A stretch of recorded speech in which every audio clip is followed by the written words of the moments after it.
SIC Life Savings and Loans no almost yan control be say nay womo savings and loans company waba wom boa government workers ye ma bosia ma wonso de atwatwa o na bibia ensuet me kama wudum say bosia na ye de ma no enya afede ye beka se kofa we bra na kone bra next week next month ni adada we sa we kura na se beka to say da bi nya bo chema kakran sa da bi nya sa de ye adwuma SIC Life Savings and Loans de okwa bibia ensu betimi akoye kama pa nso de ma wa eno enya sem to akwantie kwa mo na aba na afensam no yere mo enso de agu eba na de akere be yi ni nyina enso atimi ade agu from Still Live on Facebook eno Pure FM Ghana on Facebook o twine na unso atimi amonita se de nyama esia kwa no penti amon nsam no yemfa ensure live on Pure 95.7 FM ya kuna afensam de mo enso de aba medical ka just on radio Pure 95.7 FM on Facebook no eno Pure FM Ghana feed na sanso atom tu betimi akọ na wadwone bibia kama eguso onso betimi adwone na enemetimi akoso hye no so friendly games how do go so ekoso yemfa fixtures no enfant jama dia games ekoto dwano ba ko anya bana wi o ma friends Nicaragua wo mo ene Guatemala ebo goalless draw na ebo 4 pm Cyprus ebetena fie wo mo ene Czech Republic ebetimi dia bo ne Samsung Denmark body at Faroe Islands Estonia ene Lithuania ebetimi dia pempem se Malta ebo edi at Gibraltar Samsung Montenegro ene Latvia ezubetimi dia pempem so Luxembourg ebo edi at o my friends Liechtenstein Austria so betena fie edi Greece edi abani ma me front to Andorra ne Cape game no eno ebetia to just Samsung about 6:45 shine to say Germany any take a game no Airbus Italy and so about edia Moldova Netherlands any Mexico between abani Poland body at Finland and my friends Slovenia any San Marino and about Switzerland and Croatia France everybody at Ukraine have a big one and Portugal and my friends Spain no so much and so better so ni na Manchester wo ko the international friendly games to da here San Sam and so live on Pure 95.7 FM Stone so bet me adwane Pure FM Ghana na for money tabi bianso no eno enso timi akose kama miura Barca so na me fan sem ne kakra san se ukọ Barca na the trust Barca vice president opanyina your friends George Emo so dia tuja was your branch your friends Nato and af Merlin Pianeta Barca for ko from ba no kra pa no se nyese bia nya sporting reasons nti eno mko fa sa 2 players and so de ba according to opanyina was yen kam obi ante sem na branch your friends nya Nato any Merlin Pianeta mo ba no na Barca person de balance economic books no na bibia enso timi come to mudi kan kra ansa na mo inform technical staff ni say nei wo esa ko fa sa 2 players enso de aba eno enso vice president no so de atuja yere sansam na enso de mamu ewe yeso no so na yesi Osman Dembele dentia one free club a friends of Barca this season yes sir Osman Dembele and Juventus for Asia din commanding ko animo ama ene Juve for Ajax Osman Dembele no contract no ebetimi abana we say be Barca next 2 years and as empo next year na Osman Dembele akwa pm enso club a friends na Juve na bibia enso timi ya kama enso dem player na senunti and o refuse yes on pm Manchester United essence o Manchester one where na Juventus do na enso timi masunti estionti and Osman Dembele Sonremo Manchester United as well. Na mamen fan to your branch friends Mario Götze obaka 2014 World Cup final and ultimate course my friends na Spain and so edge trophy no abrannas way my friends Germany edge trophy no and branch friends Mario Götze na ball winning goal na bibia kama and so my German national to obesia kan edema club friends ba mun kisa ko back to Borussia Dortmund ne mantimi ankoye the mensa kan say OPM Netherlands bobo kwa friends PSG and Hoven and the reference Mario Götze so one also enjoy the time and so our Argentina national team nemo na mamin kopiemu our brand and so penina your friend is a Victor Font na Victor Font so dum say Barca o mo when say beto mo so be no be president no openya friends of Victor Font and so kan na what about to say we Barca supporter na o hwenu say nyame adman na sama transfer window ni bia Neymar dos Santos Junior be so return to a Barca bobo konima according to openya friends of Victor Font was so no samoto no so about Neymar enya de se Neymar eba sounds any opportunity back to a Barca team mo esanse no obia nya we and a Neymar na nkasa free team nti se no kwa enya afei no beka so sounds person back into opinion de osisa mo to bare mana enya de se Neymar dos Santos Junior eba sounds so PM our Barcelona team mo eno ayes mo run so de atuja yere sounds am na so mama me ko Cristiano Ronaldo so na Ronaldo ene ne ban ne nkoma kakran so timi akoso na Ronaldo si yam fan to just ne buy friends am na Ronaldo Junior and so aka chansem no se de bia bana catch and said Debbie and you can say on never pon retire say sans on kwata no afei e na wasi to person football we bo ede kwa animo ye show Ronaldo and the banner so picture what nyahu na yes Ronaldo sin bana catch and said he kwa so retire say e sans on so person onyini na on ne papa friends Cristiano Ronaldo eja go promaso and ye say Major League Soccer animo and so say Juventus team no na say on Ronaldo Junior or da bia number 11 na the papa friends Ronaldo senior so da number 7 na nka be bia so atmewu anso de Ronaldo ebusiano eno Brent friends Ronaldo ne be friends Ronaldo Junior de sansem no wono enso de ato de sansem nya no ye de emamo enso wo dwumade no so na me pa to ye show list bi se no Chelsea wonim se na ya me no kasem na de transfer window ni close ye no Chelsea 25 players wo mu nyina loan enti se wo hwe screen so wo bam na de Chelsea goalkeepers makoma ko enan midfielders nenso toso defenders enso ye makoma ko enan na for Chelsea strikers ni bebre na omunyina enso ekolo nti so hwe notable names be goalkeeper friends Jamal Blackman there one Otako loan Abrantia friends Ethan and Petuni Dinwom Timio Bakayoko Dinwom Ross Buckley Dinwom Robin Loftus-Cheek Onusine Dinwom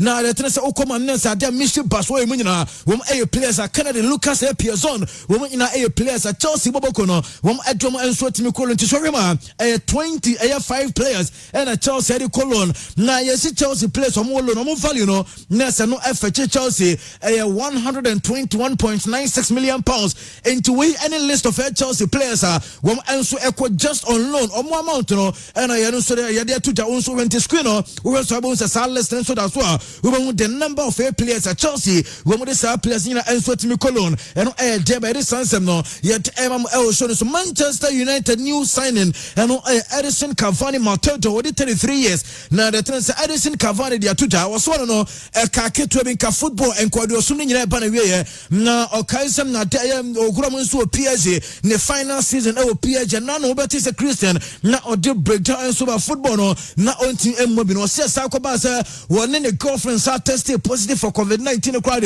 na ono nso pesa football odis na for kodi krom o my friend se ruru kwa na for so kwatena se na okope countryside baby crowd te bia se bia phone obeya na ono nso tena ye na community player na origin won so the football career be na Manchester United wo mo enso tena akwa sane ne kama na me pato yenwem na de Manchester United jersey number 7 no na question adodo abusa ne se jersey number 7 no na de Ronaldo ekono wo mo ona so Ronaldo no odi bibi shemu na sense se wo school no so Obo say after Ronaldo, Omo must jersey number 7 for Manchester United. Na niam nkoye informal players no.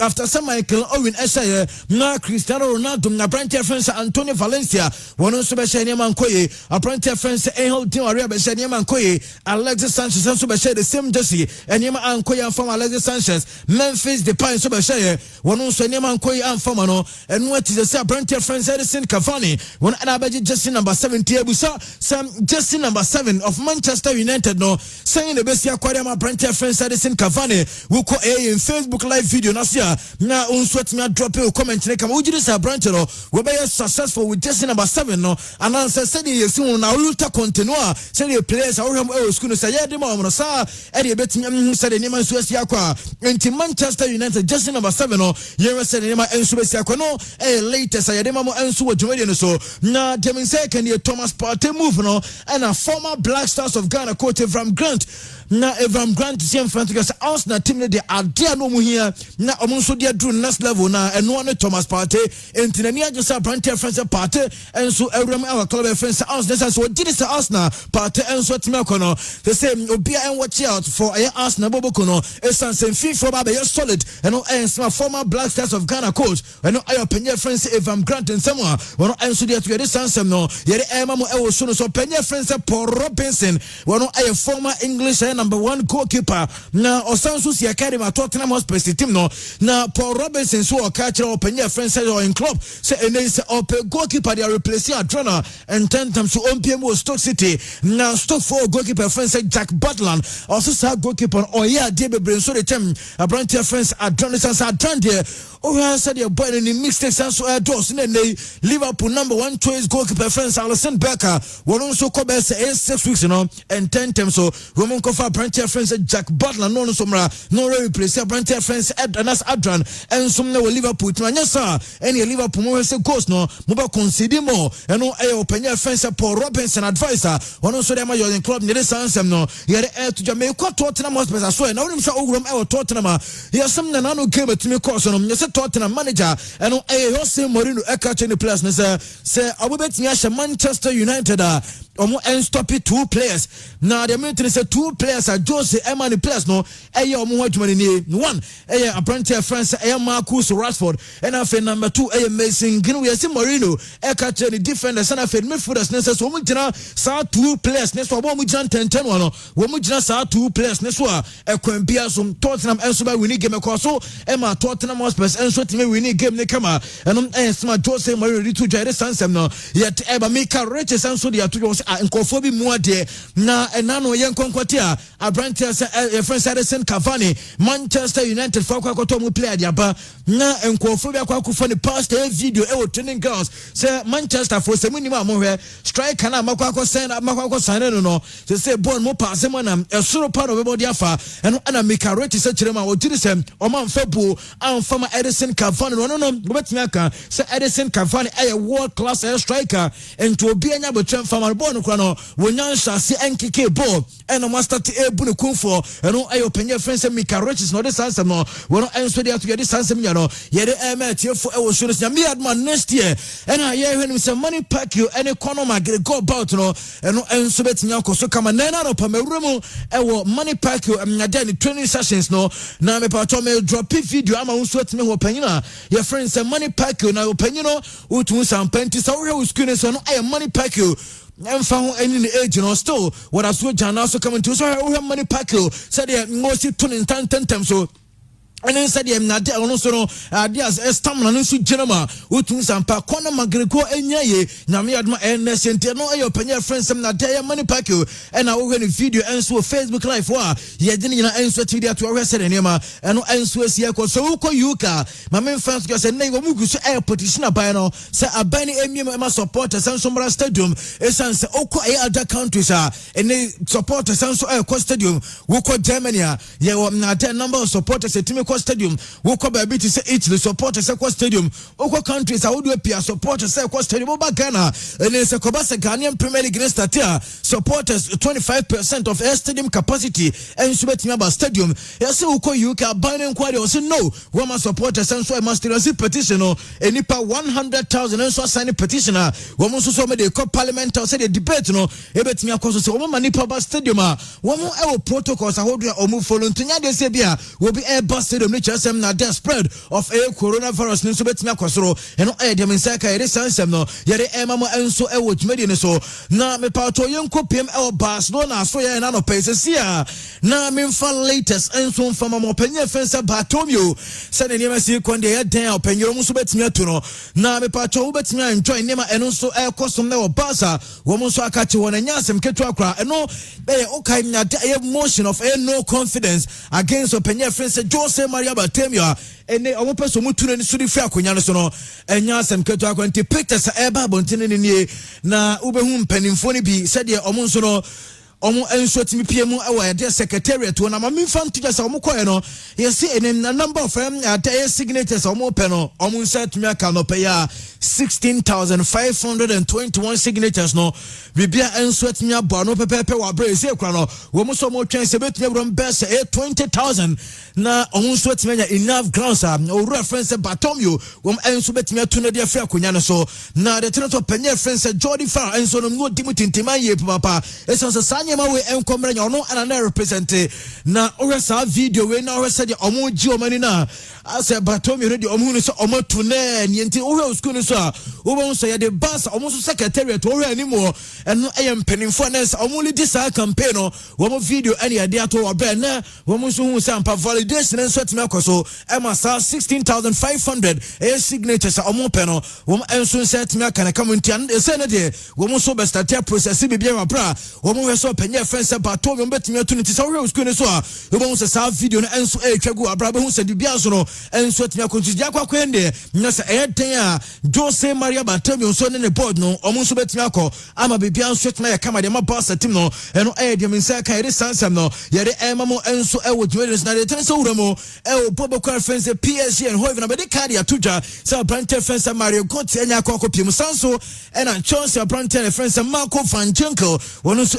Colom nya sanso otima eno PSG and Hoven ofio ne be piem Chelsea na de ten so ba eniema enhyera enkoye wo Chelsea player na sa akodawe wako loan best 7 years another year or sanso akolo ni wabra wo mo sa adena ko piem o my friends and Netherlands wono so ko na bibia nso tumi kama na ye wuramu enso ba mu training grounds ekohwe eniema eno nso ekoso na de ten say Bayern o new signings ni na no enso etimi ekoye training and Abrantia friends star etimi ko training sanso na Eric Maxim Choupo-Moting wono enso etimi ko training and Thiago Dantas enso etimi ko training ye enti sa oko Barca training ground na say we Bobo conference Bayern wo mo so training grounds wa bibia enso ekoso kama eno anya asem keto akwa sanso na oko Barca mame enfant you say no Abrantia friends Jean-Claude Todibo Barca fo enya jare kwa wa Abraham no ka say wono so ekolo na wa club friends Benfica jersey number 18 and Abrantia friends Todibo omo so dia ma no na the tense Barca training grounds wono ncha Abrantia friends umtiti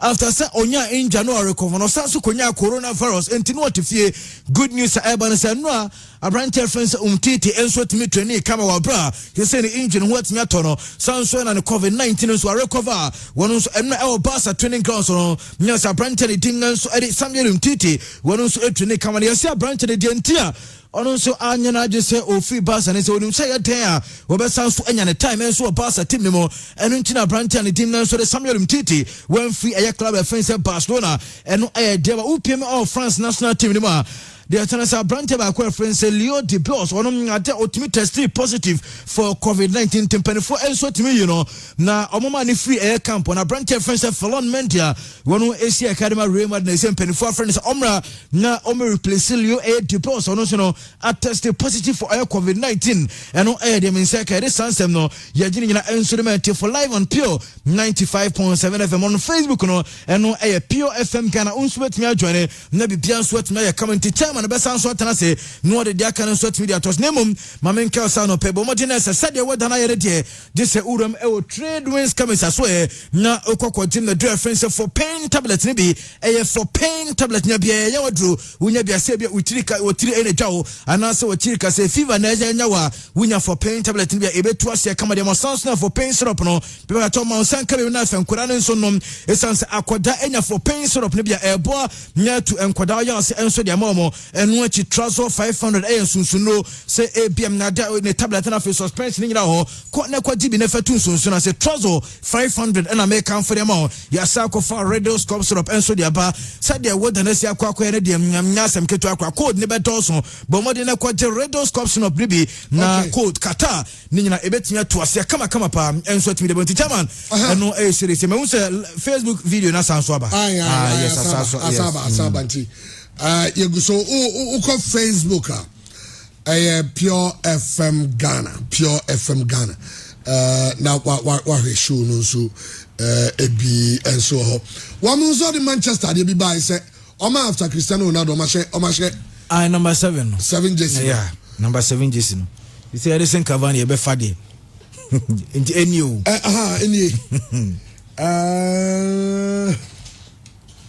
as I'm in the world. I don't hear you. So, but I could cry the do because the first time we could training guys and open with free. Alexis Sanchez, Di Maria, and so called simple. Memphis Depay, Alban, can say free kick Biaba. Said the Ronaldo Bosch and free kick Biaba Manchester. Over Bosch, after a bar, say I need go kicker. Now Bobiam you true.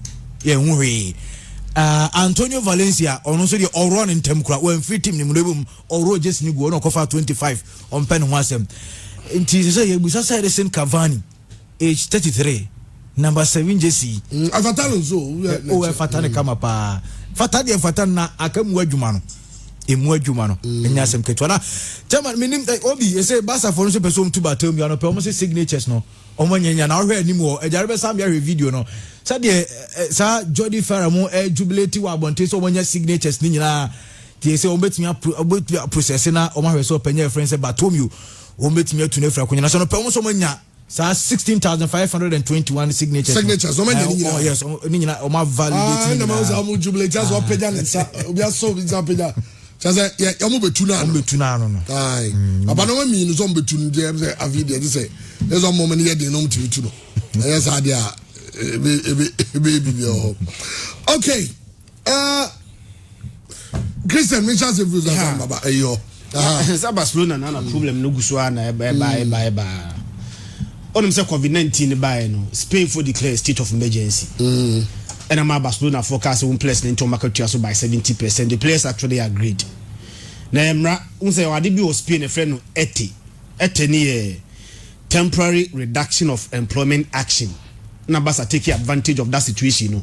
Emma players ne so monti o market transfer by 70%. Some of us were so much surprised say obi a we adwuma na say what take us went na ketua so a. But that whooping 70% in there, that was too much. But eventually the players agreed at TSS can so Emma Basa and so who to meet on the kakra. But everybody expecting say Abia anka after bare 3 or 4 months no and situation beti normalize. Nanka niema timi asa are returning to say the net year before say COVID-19 eba no. But chamo, the situation is getting worse. And I know say Basa ebomodia e the accounts aba betuja. Accounts abasa e present here no sika abasa elusu no chamo 488 million euros. Sa 488 million euros no sika Barcelona for etimi elusu. Ye best start season no sika abasa ka so mbetimi edi no Basa edi 192 million less. Enumpo ene ka bayi. Senka plus 90 atiti o makatu aso. Ene ka mo ye se de begia and Kasika Basa betimi edino and can more than 192 million more. But plus near that generous etiti o market yasuno Basa etimi diska obutimi sevieno was around 192 million euros. But chamo de ha adwene se America aka na yansan fan kwatu ndwimu biem se uyekuo na sika eba wukuo no mu no sika wo generate as revenue no would be close to 69 to 70%. And then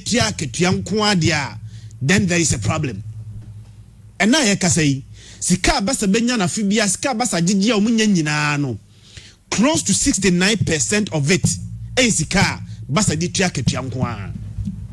And they wouldn't say Madrid and won't you that much because Madrid at the 52% of revenue in the tier wages.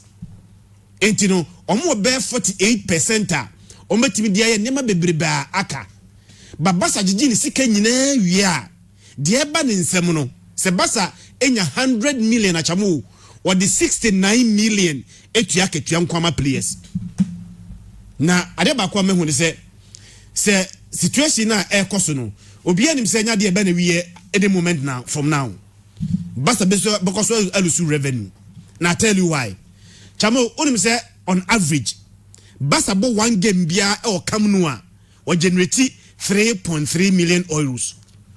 Basa bo one game bia na every season bia on average 3.3 million euros. And now ye kasi a COVID-19 ya bay.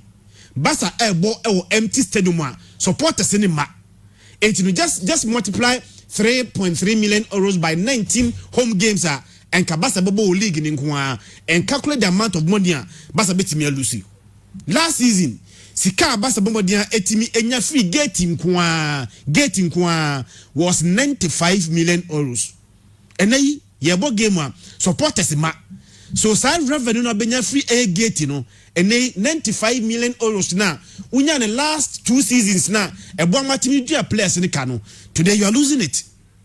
Adeba kwa Basa site bi nyesika pa no mu museum na me cheke any pet me visit Basa museum every year was around 1.2 million visitors every year na sa supporters ni ba sa hoho ni ba eba Basa museum eba ye ho no mo a sika na generated ma Barcelona last 2 seasons no chamo ene ko ma Basa 63 million euros ene COVID-19 jama fo ntukwai.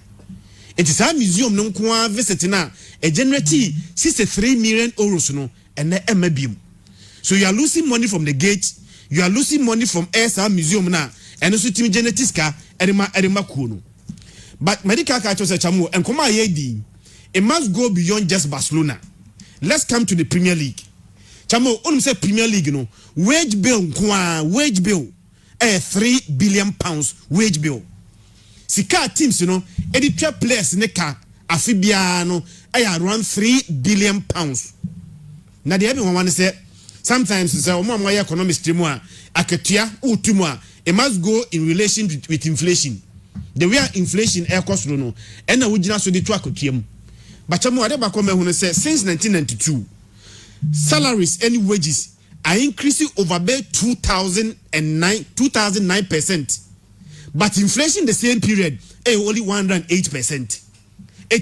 Plus jacket sometimes it goes beyond the normal human being. Say there what do you want to say? Chamo, let's go back to last season. Last season, I think last 2 seasons, 2018-2019, match day revenues. Sika teams, enya free getting cumulatively. Okani nyina abu machamo na 495 million. 495 million. Sa 495 million top 6 teams, Emomode team generate 73% of it. Netia say Manchester United every day bia so United able game Old Trafford.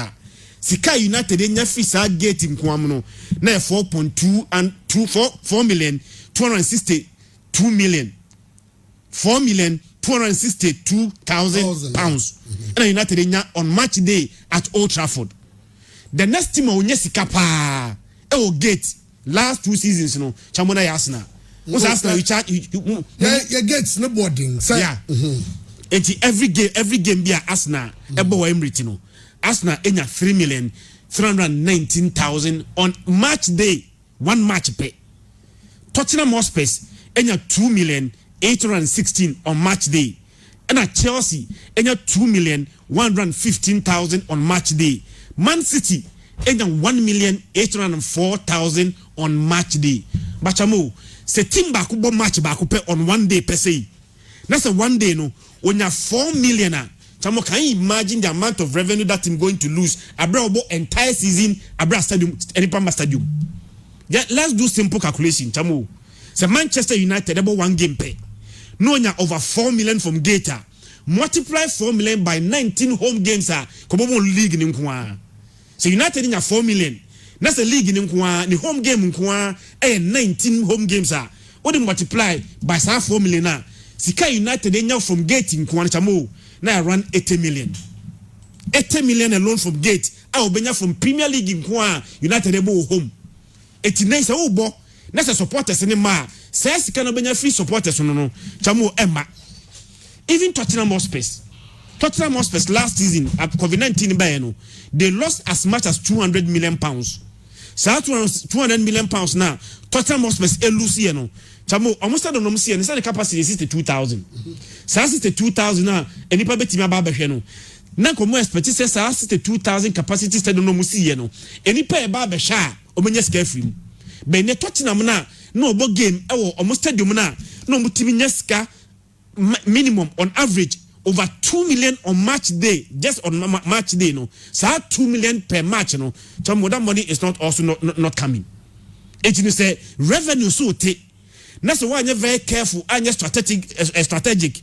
I'm about the anti-take it. So I'm matching revenue in banana. Chambo the teams will collapse. Meshe Arsenal last year, Arsenal for Eddie almost a financial statement. Arsenal recorded 30 million pounds loss. But Chamo, 30 million pounds loss last year. Sika Arsenal as more as income. Chamo, now 240 million pounds. Sa 240 million pounds na Arsenal nya no. Chamo can you imagine? Almost 60% goes into wages. When you generate 240 million pounds, now the as much as 60% to wages are. That is a problem. By nay, Saska Arsenal nya na 240 million pounds last season no. Esubate because getting ma supporters ma meheste emma mehe. It is a unya 240 million. Abrana supporters eba. And now supporters emma me sure say 240 million no Arsenal will not be getting it. It say Arsenal so anhwe na Premier League clubs na anhwe any class we are seeing na anhwe say revenue so tedia then let's also find ways to be a bit more there to match up revenue and expenditure. Mekai Bournemouth salaries are no much chamo. Revenue was £134 million. Revenue Bournemouth from Quenyano, £134 million. But can you imagine? Obi onya £134 million no. Name £101 million goes into wages. As a scanning in all the two players. £134.8 million. Now, that be a couple of players' salaries. Almost Unya £134 million. Now the 101 8-year wages are chamo. That is too astronomical. Two teams pay. Okay. Only say Everton. Wage bill in terms of revenue. The 85% of revenue 8-year wages. 85 scar Everton for 85% of it goes into paying of wages. Now you can't let us see to cry that I'm a rebel. Scar less than 84% of it goes into wages. They must begin to look at how they pay wages, and yes, the teams will begin to collapse. Obi Trice. I'm gonna make a crave now. Oh, Chama, Yamrefi. Okay, fantastic. Yamrefi, Yamrefi. I said the official city, but say news about it. Media for. I will say, Omodi Asante Goroko. Ego Jina F in any meaning and say, almost you play for the Justice Blade. Kodoko tapping up. No, now go and say, Kodogonino, Chichin Koma Abra Media Manyawe. Another Kodogoni dealings of Media Manyawe. A branch of the say were free, Media for her own. And I was a free taco. Maybe Basso. Never be showing Media and penny for some of the to the demon. Until the name Ponsako shares and Tegoro supporters. Yeah. Now, Oshago supporters and Sempi, Anna or the two women, supporters will be beside some of the second games from a button crying. It's now who be here, Sir One Omo, Abajachin Como, and a Honsam. But what you will say, Amo Africa. Now, Africa, I got to go on sponsorship. Pa. Now, sponsorship, Mutitrunti, and I'm a Santiago, where decided to say Africa. There are sponsors who want presence on the African continent. Because they are qualified for Champions League, they can participate in that brand association. Say, you call Africa almost being the team into Mubriska, America Body Squad. Now, say, what's on Africa? It means you lose those sponsors who want that appeal of going to Africa with you for you to be able to showcase their brand. Pure FM. In terms of platform for your players, now we are in Chevy kind of saying, they come Chelsea for Africa. Do money zone, yes, Kakaka. Almost signed some players to the tune of over $4 million. Everybody share on my team. And you know, going to Africa is a no-brainer. Okay, I know you're not concerning some watchemu. Dentia, I was say Omoko Africa. Name some anonoma. We had also came for player recruitment. Africa Omukuyu. Come to the sporting reason. We need to rebuild our team. So because in a team, I have said that the Kotokobeko African idea. We need to build a Chan-like kind of team. Like as a Chan-like kind of team. It's about getting the best players in Ghana, and then even going beyond the shores of Ghana to try and get some good players to help us. In team first, in the Kotoko Africa, Kotoko team Yadi, and said at the end of the season, you know, Kotoko team we are no the best player, Okohano the best player, no building a national team kind of setup and our squad. With media called Africa challenge, but dynamics in Africa, players now other teams are able to compete with Kotoko on the transfer market. So the appeal of going to Africa will aid in our recruitment. Say we catch a player, be own free Mediema, and now say Mina Sharks and another club, Embrame Kotoko.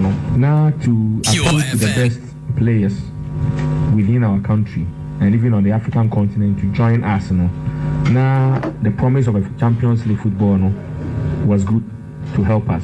And no, it means yes, I need to be recruiting the best players now. And also, I my league, to be able to represent the next time. Now, say you decided, say, Yanko, now, and no, players be a boya. It means that we are also reducing our chances in terms of winning even the league this time around to be able to go the next time. So that was also very important for us. Okay, where Kumasi Asante go CEO Mra Ushia go Greater Accra Regional Circles Council no. Nensama no the two manima oche chromumu the entire houses go Africa the sponsors here and Africa no so abuama is almost the players nibi go play Africa no kwentu kan no be so joining Asante go it no so edimu pa ewo mu na ama omanya surplus no Christian now come about wages near you am no if you say one factor in sponsorships so be ma clubs in Yeska enti ene just by the will be commenter ono so dia ba no the same thing say no can ene nyina can revenue na clubs ni nya no o the gates no sponsorship bia kan ho and I'm say and okay so Barcelona revenue ni nyina no what the 69% in the wages. All right okay enti I don't know, back to Asante Kodogon Sama Yekin, and in Sama, the club CEO, at the 2 funds, Nanim, our a meter, or Sas funds, we say, I feed the gates, no funds in Chiapa. Now, Yadika Sakon, other clubs, no be, I say, Omaton gates, no, before even games, and I say before. A season. Na share one. Yeah, so no. Emi obi ka say mi kire me. Mama, o se baba bi okumase. Kotoko match bia o so ma o mehwe bi o. So ma be ko to tickets be 300 near the brand. No dey go. On go match ni bi but o person eden. O support my team ni eden. Enyeska. O dey o be hwe. Ba ko pe no o be se o be tia. Enti na sere mo say yan support team no financially. Enye bebre but simple o take when be ko ama yetimi dia ye niam bebre na. E o fe ye se kwa chia de fe. Ye sika na eden. Well, us fans, no. If I don't want to go stadium free, no. As a way, come on, I'll say fans, no. This time, dear, I had a idea and all the too many. Second go games, no. All the time. Muncheska, namumra, namumra games, no. And Fama Asante Kotoko. But I'll say to them, say, gates, no. Some special packages, no more yet. Ediama and Ma. Mo go some go house and take go games. Packages for ladies. I know they are banker. Juma Ayadeba no make sure say affirmative action. Any academic company will make sure say the women, not just women, our brothers and sisters with living with disability, we have to take care of them. We call stadium access. Some of the stadium stability access, no, and yeah, papa, we have to ensure say we take care of them. Pure FM. People living with disability, no more anymore. Your mom, baby, come up. We have access, and no more then come share because I'll say a boa. Now, Obi, when you're in someone on air, Bonsani supporters, no drinking, but don't even say supporters, they will show ma. I never come up with a ways and means. Who's the supporters there? Now, where's the means of living we need game, no? I don't know Bonsaka as an editor. Ways and means to be a very controversial topic. I must be honest with you. Kotokonyam and Kwamedia, a union idea, and a union never boy Kotokono. And you know what I believe in, what you believe in, what you believe in, any Kabum near Kotoko. Now, let me be a bit blunt. And maybe no credit no mechanical open massimo. I say it as it is. 1 year to 10 years time, you know I spoke the truth. And I'll kind of Yatiska, the sign is a year, it's your coach's cat, the management cat, you say we are Obini ways and means also a kutia referee sika. Obi ways and means this Okumubia Bompire man. Obini say Nanina we are yourself here winning bonus. And so no, yes you can say be. Or some money in any they do travel now and you do. I know and I am Bonsadi I don't know. I say I'm going to just cut to play like I say no ways and means over Jiska and yeah your son was some no cano as it is said yet tiano not the at all. And Obia will cry of us of bois. Emma club tumpo. So who support and who's all going to be never Boama club then win ya. Fine. Omo management so by almost share na players will be the Ossia de Mano. Omo dia Mano no so you want to see a kind of. It will be a way dear kakra no. And Ebema a kuno a 2 mpon. What? I know I am some no di. Obi what's in an air. Now as I say go to call and Obia no. Say you would justice blade ya and you go to go on.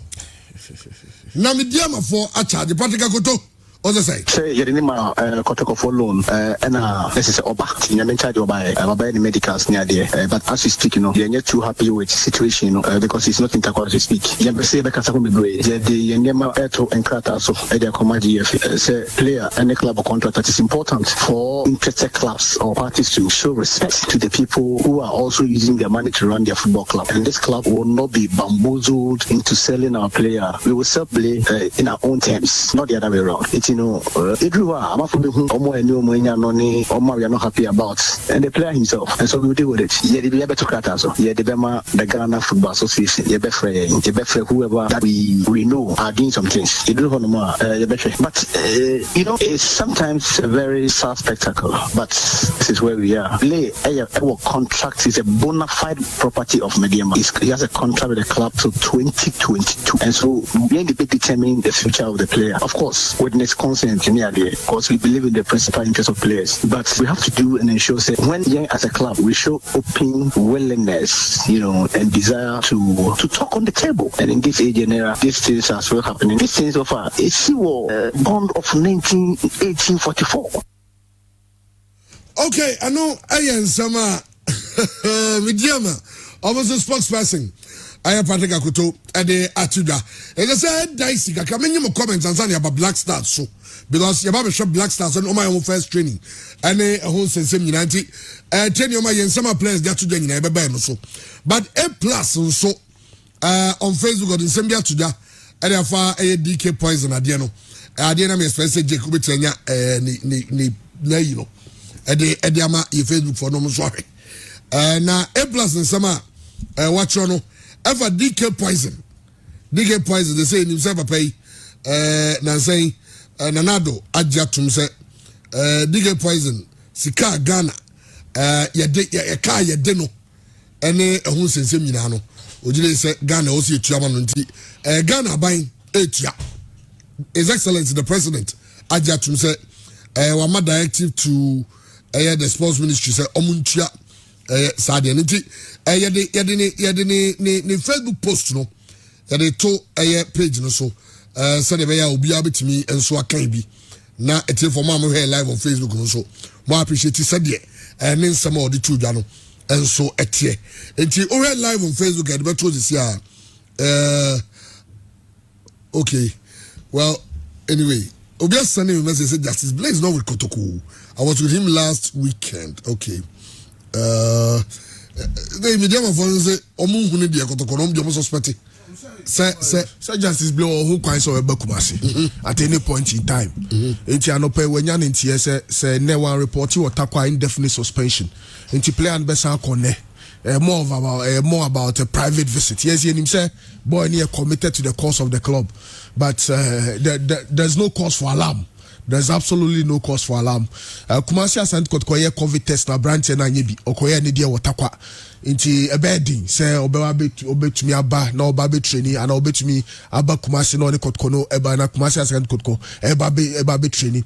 Now the other side of the story they say some are saying say a branch no supporters ni bi na to friend say omra and all of that, but the boy will return back to Kumasi, back to Takwa ene inti bibia to todia. But of course, loan deal number 70,000 na Kumasi Asante Kotko sign. The smartness about the Mediama deal they say and son omu jane kwamana bakotokono omu extending the contract until 2022, additional 2 years. Inti ne papa kra kasa and all of that about the boy, the interest in Kumasi Asante Kotko. But as it stands now Mediama for problem they say Oto Abbas Mohammed for 1.5 billion and 150,000 Ghana cedis. Oto Kwame Boy for 100,000 Ghana cedis. And he said Justice Blair or no acquire star player within the squad no.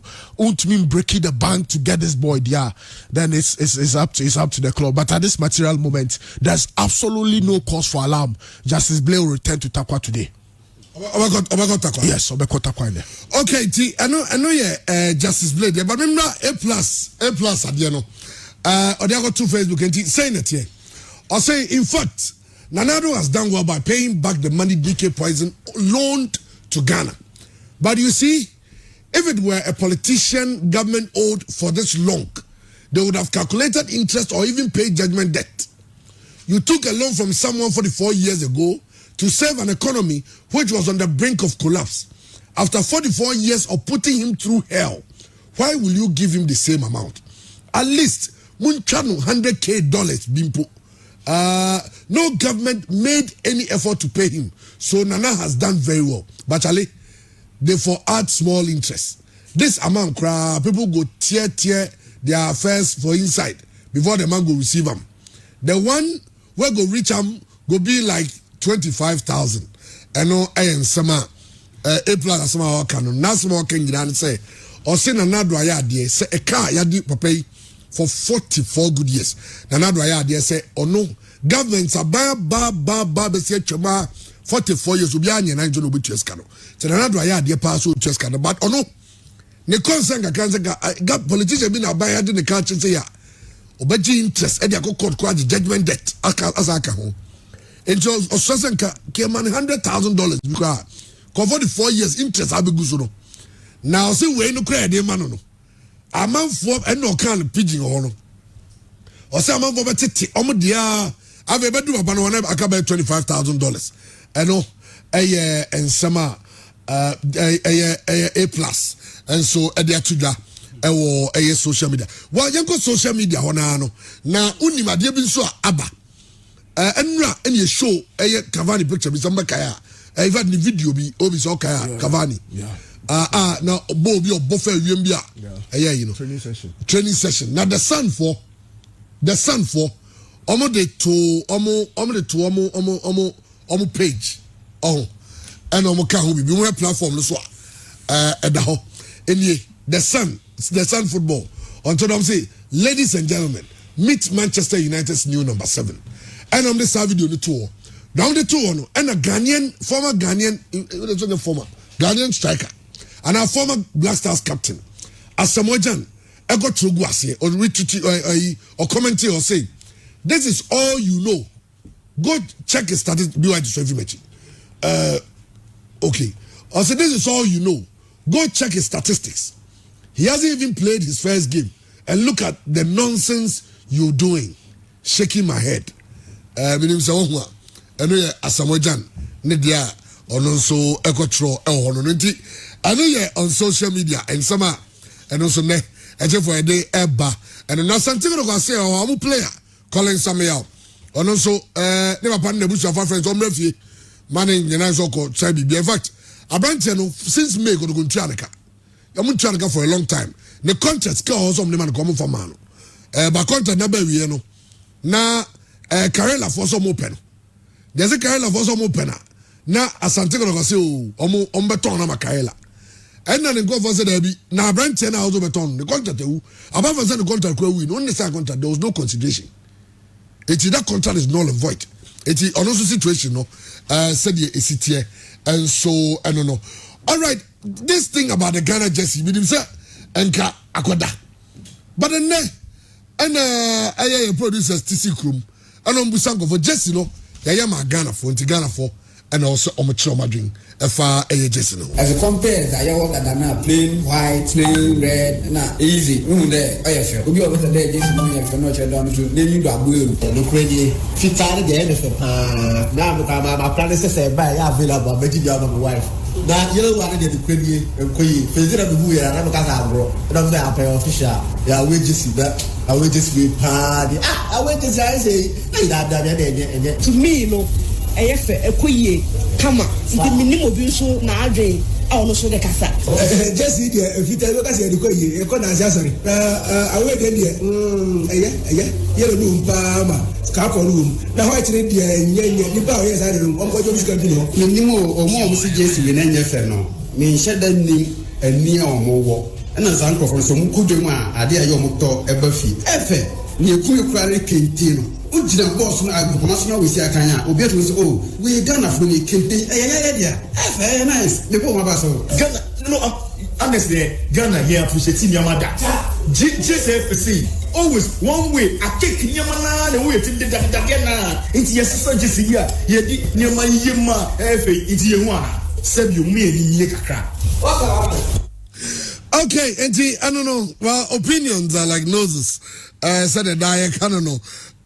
Okay, and I know. Yes, Ghana for TC Montenso.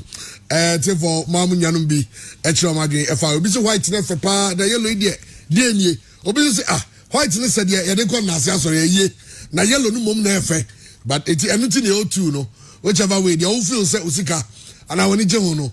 Now what no now share of course as the air replica Jessia also be done bra Ghana yesia kan bia Yango Blasters I share na your video of Blasters on first training no okay players no omo by the new superstar Nyam Bedrui that's also about Bedrui so the new superstar yeah Thomas the party yes the new superstar yes say ono na botim kese yeah otiase botim kese dada so obo kese chen ba ko no about Champions League na about Champions League jeto team kase o Your team it is a Chelsea go for Champions League. A man got to go TV. Not just you can see that's the situation. So it's now confirmed. Say Kudos Mohammed. Who said Kudos Mohammed? The reports by Nrechi say Black Stars technical team that to South friend. They say Omran review. That story was factually inaccurate. Okay. It is Ajax for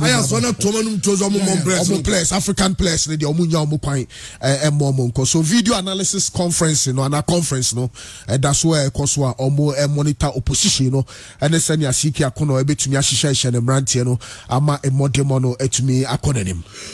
Okay, now Blasters Australia, Honona, Aya Baba Idrusu, or message or in Magana Funina, and now, see, blessing in my dear Nemum, still, Kankam Boadu.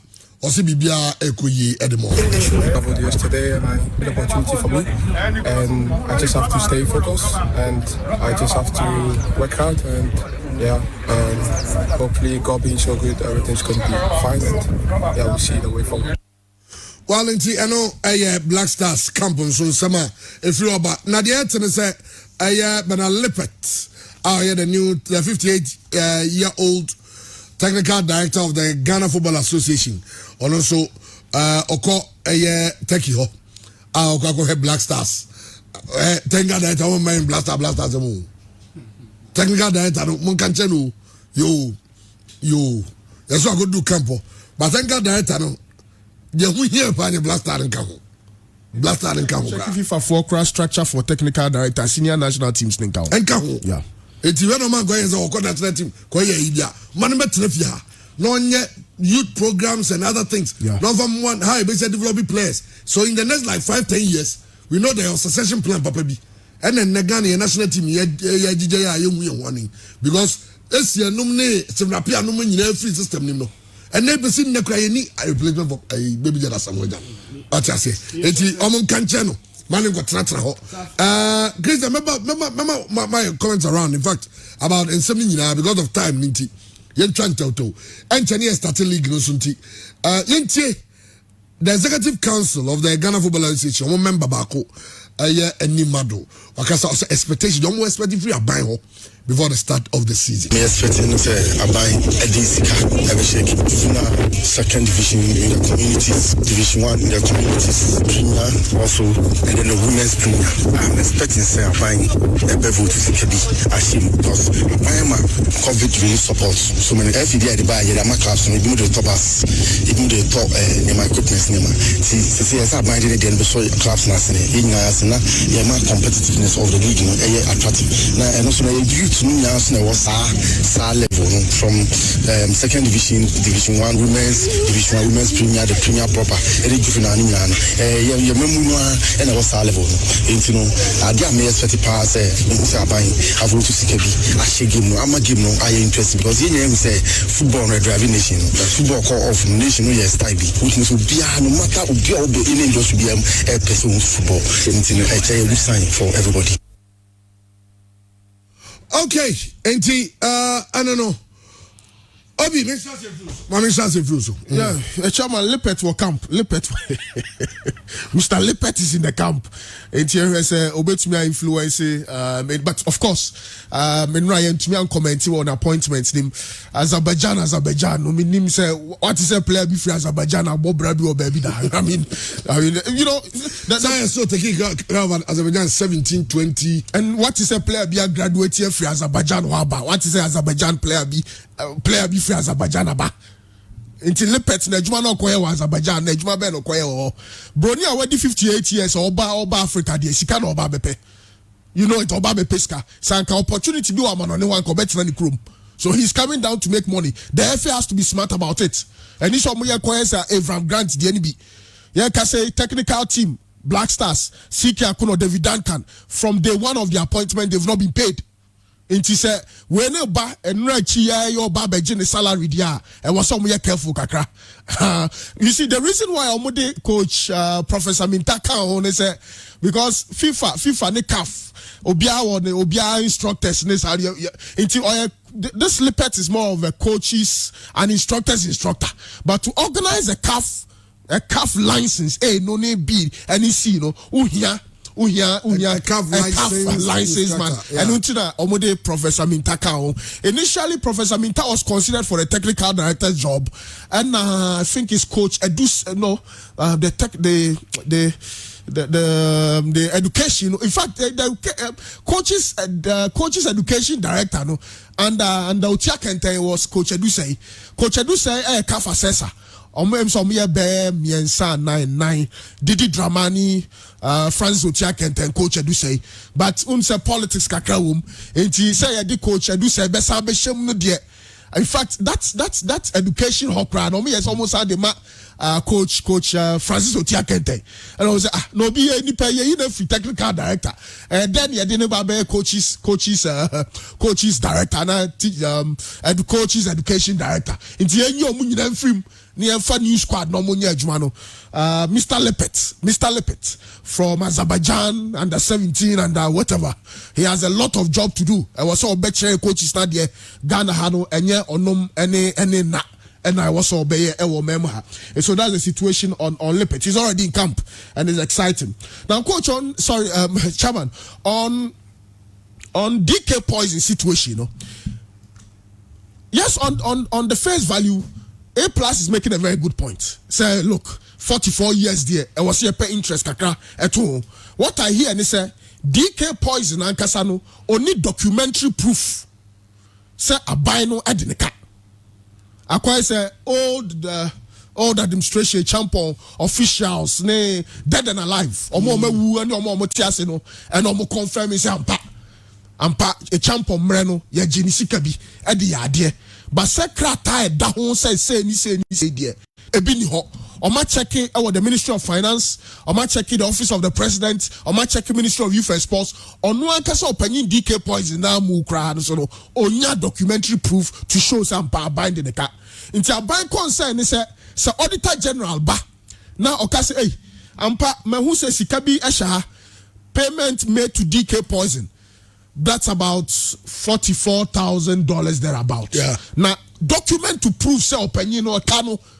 And document I'm going to prove document be anyhow. So the president's decision is basically based on compassionate grounds. Okay. Into compassionate grounds, no, for interest in kaho, for interest and so because opinion no adoye bi na yede no because a bima confirms ampa sikano abai etumia but because of the auditor general auditing purposes intino omuntumi emfa interest bia and so that's it's unfortunate, but I think in terms of the bureaucratic practices I cause but be every jurisdiction no young krata into DK Poison this ikanema a champion government no mo ye letter kitwa bi to so and no munya receipt kitwa bi and company no and ko benya millions that time documents because so that my account of family ground to me into when wakan and I hear said the man is super excited so nyamu $10,000 krana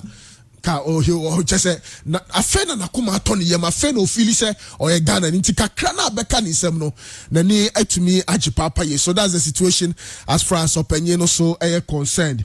Now yes, medical deal with Justice Blaze situation say ne Abranten bo akopiem or takwa. There's no cause for alarm, there's no relevance in the fact say was mediama for true krata koma FSA Obi Ebe player. That's not the case. I guess it's just about creating a certain level of discussion. This man, but there's a boy who is going to tackle today, so there's no problem there.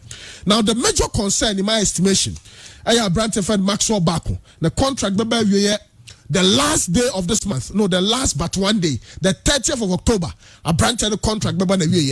Now it was said, Nanayo Amponsa, ni Usha Branton on the social because this guy Maxwell Bako, well, let's see. Say Nanaya Amponsa be any bet to me at Nasino Macasem na because the challenge they say Nanaya Amponsa say scanny wa. Boy, someone says, I don't see him second course signing new players. Into new players now more signing your mono. Who can just scan away? Now this is a very classic case. And Branton friend is Sam Adams. And on the Ponsa and the manager ACI or Royal Baron. I Kwesi Apia Hotel to discuss and the contract termination.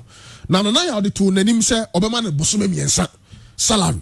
no terminate na saa sika no kra no na yaw ede ma Sam Adams as the termination package and kra free on one kasa ni bottom free protocol on because coach Akachi say only the plans mu but the manager of the player demanded 20,000 Ghana cedis na che so much me terminate contract no meeting ba ko sanso ko so ayiku tete and then na hampo sanso hia na before that na mpanyimfo bia Fred Macado vice president of the FA say ninia and the manager ayiku tete kai say ayiku tete Kumasi Asante Kotoko edini ko loan Legon Cities. Now the agreement between Legon Cities and Kotoko then was that the salary about 50-50. Kotoko 50%. Now Legon Cities 50%. The salary 1,500 Ghana cedis. The last time a branch away salary was in April. Kumasi Asante Kotoko man 500 Ghana cedis. Yes, when you have full half a branch is demanding 80,000 Ghana cedis before he terminates his contract. Also okay, 3 months salary ni bomo 4,500, but he still has a running contract. The challenge is Oba Kumasi Asante Kotoko nche Zacharias mremu yayi and a branch and buy into the gap in terms of the understanding of the situation. Say Kotoko 8 and a player ne pre 80,000. Now Kotoko so say abema busumi miensa 4,500 no and na kwa bone of contention. Now most likely say ne ayikutete ebe PML Kumasi Asante Kotoko training because he's still a player of the club. He has a contract with the player with the club or person or two so. Now the point and say na ya on post abed two players then him say coach here wo team nimu. Na player na say when a muncha me kana me kwai. Also Yeniska player say okay I want to play. So a lot of the boys no chairman say ekuo no enye sika kese bia mo terminate omo contract na on betina Kumasi Asante Kotoko wa age omo salaries a omo emmobo and that's really unfortunate. Now for Brantia your friend no Evans Owusu same Abbas Mohammed same Abbas no okoy no yesi bosome miensa yedema no but say the medical kanu a lot more of these boys are very determined to stay on and take their salaries and honor was say na amponsa etumi aye careful kakra say you betumi handle such situation way na player bi Kotoko enya excess number of players omo ensa entumi enkata omo so enti negotiations for termination of contracts na there kwa na ekoso chairman. In the next few days or hours, Kumasi Asante Kotoko benya reply if the Professional Footballers Association of Ghana. Omususu say letter openya friend Emmanuel Newton Dasubre ne Sasha Siena buy as far as Kotoko any a branch friend and a place a free WhatsApp platforms so concern the tone senya opinion see drafting letter no. Nyamianim no kranie impanyifo mo PFAG ho no omani anye ho kra so mo so betro a counter reply to a counter statement to the Kumasi Asante Kotoko no and a Kumasi Asante Kotoko boko no e dey ekomo so that's the situation there. I guess at this material moment sleeping dogs should lie. Letter you see Falas and Chips I signing break Kumasi Asante Kotoko no it was on the letterhead of the PFAG. Yes, I think that the tone was a bit tough, trying to flex the most. Well, time will tell, basically, as far as our case we are concerned. Yeah, him say hard to work, and has your damn TV. House of folk who say Omuni assistant coach. Everyone say and you see the worry is Mr. Odum, head coach or no, on to minka, Eshishanimu. And Oshia Obiano Akachiano and Jumano Dosu coming assistant and so Penifo Shana on to Minka. Unfortunately, has your damte so Yakasei or Nanicha Brekum Chelsea, yeah. And to just had to work for now Omope assistant coach for now Obesum. For the Black Stars there, I guess a lot of new faces. Yes. Yeah, on Friday 3:30. Yeah, 3:30 sharp. Side game no bebaso. Major test for CK Akono, major test for David Duncan, major test for Mr. Bernard Lepet as a technical director of the Football Association. Lepet. So was a national team honor there. Although the technical director, fine, we are part of the decision making in terms of coach. We are you don't follow the team around. What trophy? Meaning say this now familiarizing. Absolutely, familiarization talk. And Matthias, players. You say hi. Yes, but assessment. On programs for under 14s. Yes. On programs where Buama Ghana football. No. In the next 10 years, you have a new breed of players. On appeal to even European market. The Premier League, you standard snacks and all those things. And now, I say, you must say, Edemano. Okay, Christian. On say, Kotoko, Africa, non Africa, the debate in a of course, any African Yomoko. The cost benefit analysis. The cost benefit analysis. But Kotoko should be reminded this such a move. No Africa, 7 billion on gate and Emma. Me assure some penny for who say they are going to lose so much revenue from the gate. Chamo, Adebako mean feel very comfortable. They say Ghana buying si obeboa Ghanaian club ekwa Africa.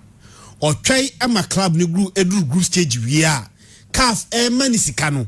Ansa na Ghana buy manisika. Chamo, the way akotoko ho ba kire no in terms of finances ni de. Enka Ghana buy wo mo bia de boa sante kotoko okwa Africa na. Onfoma ni say see Kotoko needs the money now. Ochaya money could do group stage we. At that point, CAF is already giving the class money. At this stage now, Sika for the travel and other expenses, that is where Kotoko would need the $250,000 promised by government. And me sure say Kotoko must begin to push that agenda. So I buy one more bias or the babuaya. Don't wait until we get into the money zone or the group stages. Hey, be credit Kotoko no. Bia na no susumina so na meka say bia na Asante Kotoko no group stage wo sa Asante Kotoko no group stage wo dia e chese ne nsan keska no banya mia no kredi se Kotoko bo Africa 2 years ago eboka abra no timinya 7 billion on gate and nei sa 7 billion no enya de beba e chese kanbe doso e kanbe kosoro ti Ghana buy mu obi obeboa Asante Kotoko anything bia kwa Africa bia no chamo it is now not then. Ne say bia what do group stage awie na ne ho ahe ni kakra ka fa man ska awie no afina so bre ni ska. Tenane ampon say tia. They must begin to push for that agenda. Says Ghana band mama ye no. On fa man sisia. Not when after what do group stage awie no. They should put for that agenda. Okay. Chamo, unse oni ni peko ye adwuma it can't satisfy everybody. Pure but Enre can say the gesture from the president needs to be applauded. After 44 years next wa hearing krata kurani ho na on compassionate grounds or trace can dia mana ye mo mampani abaso but me sure say DK points nankasa will lead to regret say and then there should be basic uno be dealing bia krata sam there asoma mo kamenka basic that time so ga ban o me na me sin name say me sin name yes is carry ba ebe ba no ote but mo angojini busia say o DK ye be 40 the farmer in evango ya do say enidie so ja ban be te I'm say enidie o kasam kra be san last enidie uno bi e kasa na esi kasem a make sure they have document to prove it some akachiro say wo bo nu abosia there's a potential that you lose two things you may lose your brother and lose your money sikasem nin kratasem there it is just basic afatu krataso for future references but the guest as mampani etwe sikana mano after several government aba several president aba papa na try every effort so betimi agene sika ni sanka me sure so no ankasa and when you look at the face na what he just kana the expression of joy on his face alone actually said in any agise ni saka ska entino yamo mampani aba so na me sure say we will not lead to series of demands.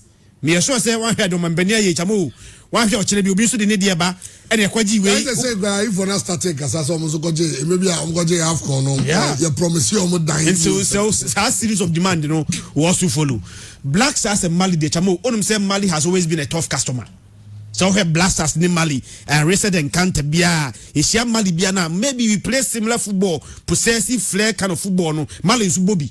Anytime by Asia Mali Bia has been a tough customer for Black Stars of Ghana.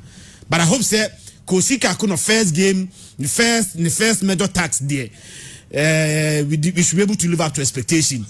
Coach Papa ni appointing as technical director no chamu baby o free body there. We better raise it out there. But me am very much sure say Ghana Football Association assessing the CV and based on the CV any day you man chamu who appoint to be based on the CV ni we are. The next idea is say you must begin to set target for the person. Yahweh ni CV. Yede adwuma na mano. Adwuma yede mano no. What are the target you set ma papa efe ne lipid? Woman target ni we are. Let's provide the needed resources. After say woman target, woman resources we. That's when to meet the target after so I provided resources am na we there. Then you just boot him off. I'm only praying say I'm on a target. But the target will come with necessary resources, but not achieving that the target. I'm saying technical director than the first game, Blaster's first game there. Also, he needs to be there to identify himself with the national team. Okay, all right, Christian, I say, thanks so much. We are the D. Now, we be able to call. For no more Macano. When him said Pakum, yes, there are never can was some Pacumuno, Pacumuno. Oya bema pakum na ebo mema memye nyuto konkonsana mudie mema na mdi konkonsana se be na mdi obi gacho be bi di konkonsa bia wo ndimi nyadwuma nyankomodo nimbo be nyezo nimkomo mrano ayo kama baku ni bankwa di bia gomo na mfo nyina yema adai no wadi konkonsa sa atre meita why mre kodi pakum eya mema tuo no bronya tuo amanfo gya to enti pakum no nya bia na wabo pakum no ni premature ejaculation ebe to ase usisi mu yare nya be yi usisi ni mama pakum bebo am watimi abodwuma mu agira so ye anu akwa ne e kase sei no unze erection no unta nya even 70 grades here to get 70% erection grading a bit 25 and 30 in a bomb macho. Pakum do cut to the apex, full erection. What Bojuma Bonnier, what Bemamu, and the fence more piaful. What Bema come and be no baby in the Sunday night, the Danny Kunabet. You are your call Bona on Tiasia, or to another Casatintin or the Conconsa. Massa, Kodu Pakumibi, a rocket clinic in the Diaba. Now do a rich more, a Alaba.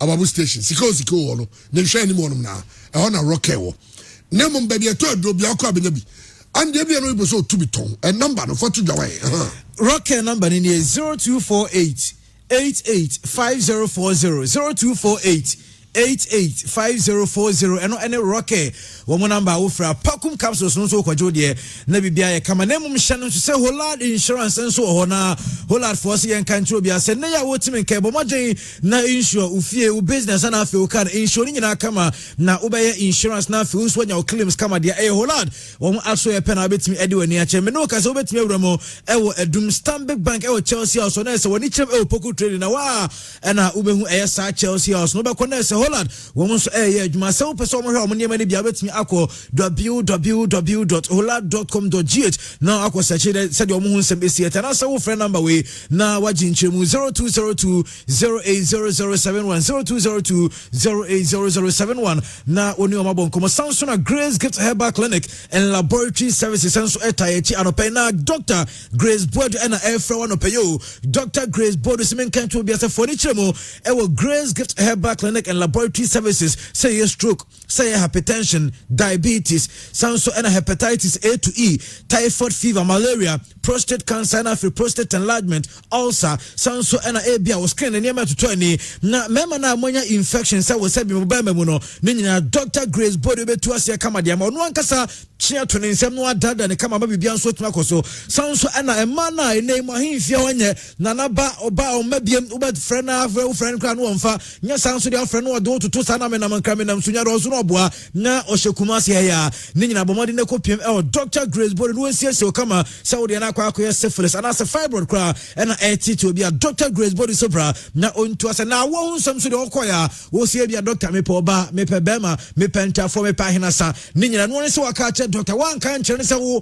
pe ba ko obetumi ama mienu ne nyina Dr. Grace Boadu adwuma oye e wo Grace Gift Herbal Clinic and Laboratory Services no enti so for the chemness bibia nso nya kama ma se bia sexual weakness and STDs no and wakoti bia doctor chiribu anom na oba na wetumi atu ase kama enso de ma ne nkraba to emienu Ohumase School Junction wokwa unsaba kana sanso na bu akwa Florida wo Bengal filling station friend is here 0246 518003 0246 518003 when Sabaka Dr. Grace Bona Bia so e kama ed amana shanin so se o pa asase ato anase o bi a o ton wo pedan na ato anase o dan a o ton anase bi a o pe ba bi na atimi akon akotena de a minyina Agent Avenue Ventures and American for them na Agent Avenue niama ye ni binie say POP installation, painting and designing, sound so and tiling, plumbing work, electrical works, and aluminum glazing no nyina o de kodan Agent Avenue Ventures na o wetima bibia kama enso dem abedika ka to se bia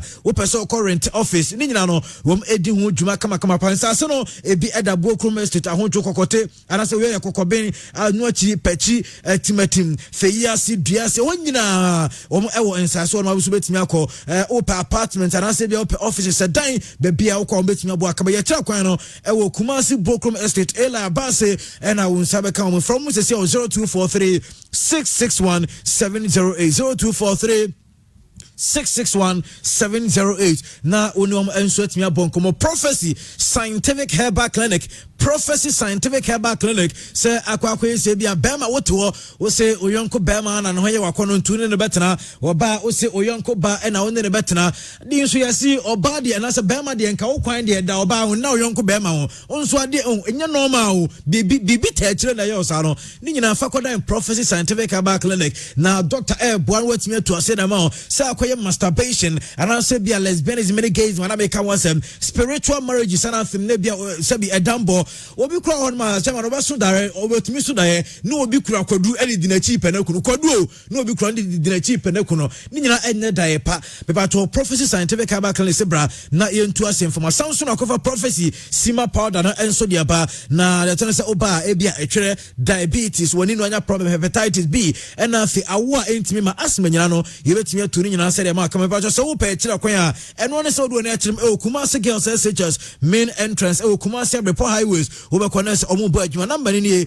0208 187906 0208 187906 na onuom etimia bonkoma na mesi enu apa asama eto menu Ogidi Brown enra nsu otoi oni ate maximum go yesi eto diane kakra dia kofie ne nsu yi jemu na yetewa da mekai say ma memfa me phone me be Swift use me be ya o na ma request na 2 minutes na rider bana mebuso Ogidi Brown say no wanya boss there bi na musa na app ben no is not body ben am say bra download the Swift use they say no one the new-ish yes when him say driver no crowd bedru ya no enso ne to na ka say boss me patch ma bedru ne mu so ni tini twen kakra etia na wawaba sir some driver na ka che me Swift use there Swift use no enti we to bia won download app ni bi no obetimi afa phone say u use Apple phone bia App Store and I say u use Android phone and we be Google Play Store no na wa download become a Samsung na we driver or car owners na mo car se go over to and when say wa download the affiliate bi na drivers so every trip 2 cities as Samsung da so Samsung NSC ka bi one ma busumi bia ba da we ya Samsung e check drivers ni free Swift Hills app no and I make come for them so open chema hodo pi na so what menya number of friend is 03224 98263 03224 98263 na onim penifo abonko Samsung Dr. Amuzu Herbal Clinic Mema doctor the pennies doctor Dr. Amuzu no yes. na Dr. Amuzu say enkancho say mo mema na mo de weak erection wo say erection wo yan say wo bema wo yan say 100% fantastic so 100% ena Chris is taking bucket only bucket never 34 34 as a silver na bucket silver as well bucket trepa me ebia seminar so now but they say do na the 30% 40% the match oh they say enti abavu nya enya mu hia Dr. Amuzu na me be blessis my emre pa ni nyina sisi yare nya Dr. Amuzu tu ase sanso ena bema ohun kwamo no entimi produce nkwara Dr. Amuzu se bra na se bia wo bema no esa wo de no emunya dene ni nyina wo prem Dr. Amuzu so siesie ne kama e de ama no so wadwa so Amuzu garlic bitters no wo moja ne bedia fusa ne kama Amuzu K herbal bitters e for ye fun yare no sanso Amuzu P herbal mixture general body pains no ensu ato se nkofo ho be ye omo ya ani ade ni Dr. Amuzu wonro Amuzu herbal mixture so de malaria asie betu e de ama Tafo Club 600 wo kwa ubenya Dr. Amuzu friend is here e 0247 77 67 43 0247 077 77 67 for the 3. Wubenya Dr. Amuzo Achia Master Footwear. Achia Master Footwear. Ya nantia Achia. Yes. Achia Master Now Footwear. ya Achia guomo so. Fantastic. Ojo mpabu papa bi. Now Achia. Wouldn't say chairman. Say Achia Master Okwa in Suotoi. You want to say Achia me pempaboa in Suotwa. Me de ben nantia membre. And run oh baby as our collection of sampa one go. Say nyampa bia na de 10 bia no watch sampa no. Your mpaboa ye send Mondays. Your mpaboa ye send Tuesdays. Your Wednesdays in Pabua, Thursdays in Pabua. Na udru Friday na ti say bia oba PFM Pure Sports afternoon there no na mora for ne beye nyampa bia na de mora ni nyina gisa okọ Achia Master Photo na wakoje mpaboa nya mema mpaboa nko a man so de ho enkoda de ho obia wo so eno de onso okọ Achia Master Photo ne bo no esan so da for memom niam na de papa of high quality Achia Master Photo ye kira kwan wo pata se dwena se kwan so a na se oni bonso ne de ni de nme Achia Master Photo na make for them number na 0244 391 140 0244 391 140 na one Achia Master enso atimi aponkomo na bibia enso atimi akoso bank as say Ghana for nyina agya tumo no Achima Rural Bank na oka no atwim Achima Rural Bank eno any bank as say Ghana for nyina agya tum say adwadifo amu okura mu nyina mechiacha obia Samsung na pizza guys no Malcolm West Brown mo Samsung na Kofi Yesu mo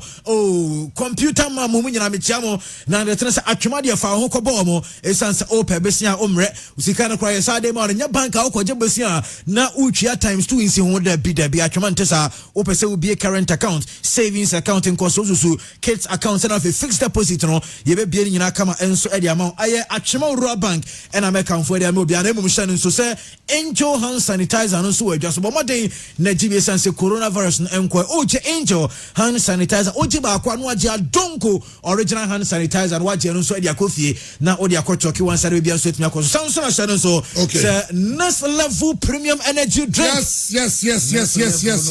next level now it will take you to the next level. Fantastic. And yes and to akra ni nyina no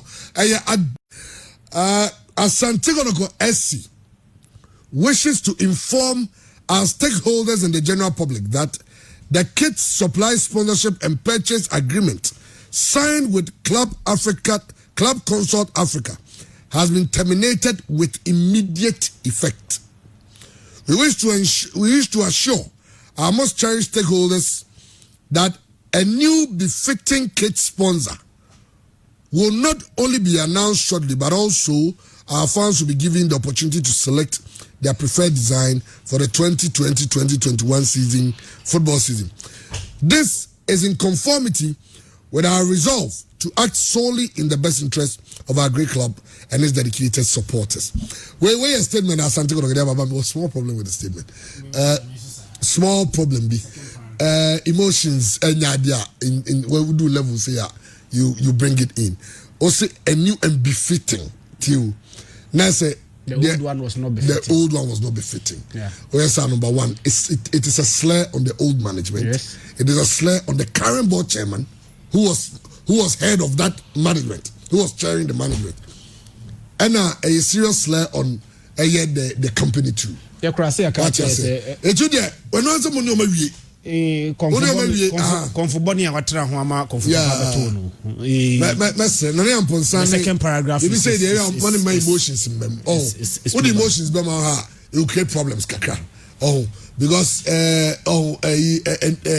a new befitting kit sponsor which I myself we are aware say clearly the bad blood I know got the bad blood don't say baby levels chairman ni nyina we no ne pompon so no ye third point kotoko reply to PFAG third point no over a dozen of a dozen of players managed by so it's evident so evident say Kumasi Asante Kotoko Bobuko under this current administration any club consults and Kasano nyoma isheda ntwaye they've been complaining consistently say unya kwenya share club consult contract what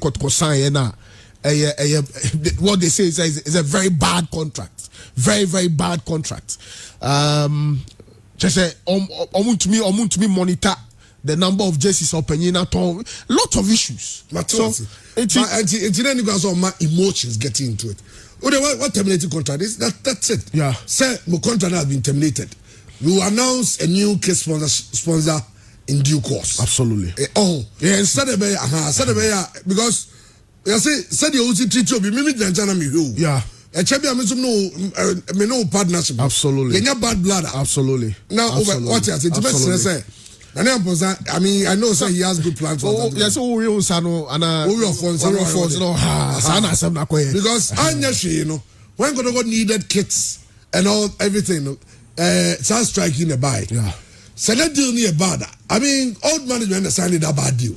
What important I say? You don't blame Club Consult for the deal. I want to hard, you know. But you must say,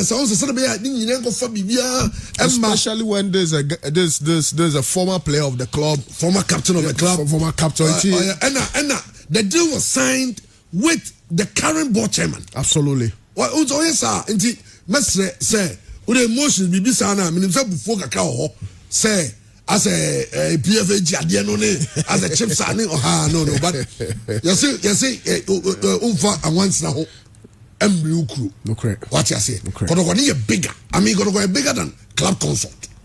You don't follow. Say be a Club Consult kwana bibia. And in this case, I know say maybe a chips and so go sign. I don't know. Or sign his capacity as the PFAG top secretary. Yes, as a secretary. Yes, as chips. Clearly, I mean, it's a serious thing. Yes, I am. I say, will be former player on my Juma and Chipsa, and the only Chips didn't come. He still remain a Kotoko supporter. Of course, I mean, he's one player, one former player. Everything about Chipsa has been a Santiago Toko. It, you know, for whatever reason, contracts are terminated every now and then. They're normal. It is just normal. So why a review? Almost said the old contract in Mwawa. Termination is only agreed. In fact, even in contract, termination clauses are provided. Yeah. So when you follow that termination clause now, or terminate contract, and I'm sure Chiefs and him say this is normal in business, but to take a dig at him is so unfortunate. Okay, Atebo, Yanko break Mraya Bar. Na yabam so no maba be chema adwafa nsama hodwa ye de ato dwanen so enyina se dem diga kai no numbers no 0240929256 0240929283 I pure 95.7 FM.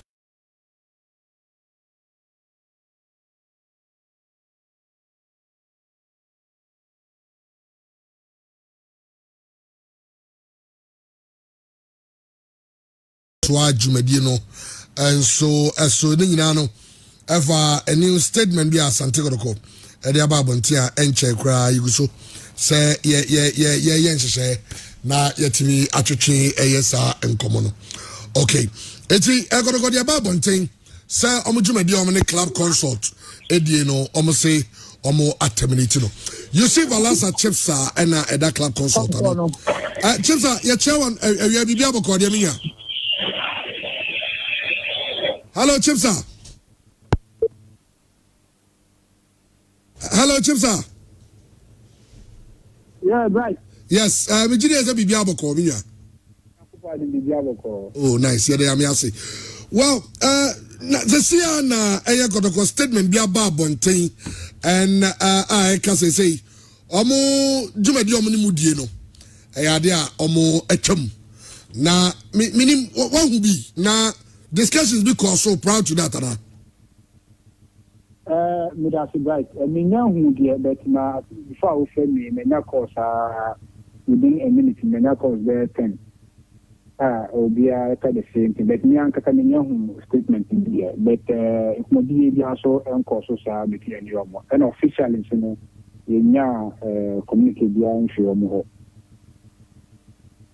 Me name so young, me name some kind of so there, and yet. Where is Zimbabwe? We 30 seconds. No mean kind of na appreciate I didn't hear.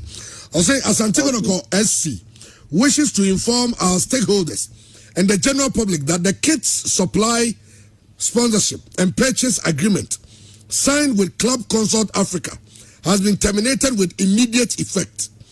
We wish to assure our most cherished stakeholders that a new befitting kits sponsor will not only be announced shortly, but also our fans will be given the opportunity to select their preferred design for the 2020-2021 football season. This is in conformity with our resolve to act solely in the best interest of our great club and its dedicated supporters. Signed, Nana Yamponsa, CEO. Tiano, any go statement about Banti Chipsa? Okay. Well, as soon as you can officially, you know, be different from more into. We'll see the way forward. The way for minimum contract and sense, I'm not saying it yet. The band a baby, and your termination clauses blue ma. It's in my one party decided to get out of it, Anna. Oh yes, contract no. I said baby October 2021 next year. Yeah, obviously, as any other contract, no termination clause will either party can terminate when you're happier, but then it comes with an obligation and responsibility. Sign it here. See, nature says I got call unilaterally. I decided say over terminating. Nature say our new maybe also a year to ensure say termination will take effect. Yes, per the statement now. Electoral decision. The contract.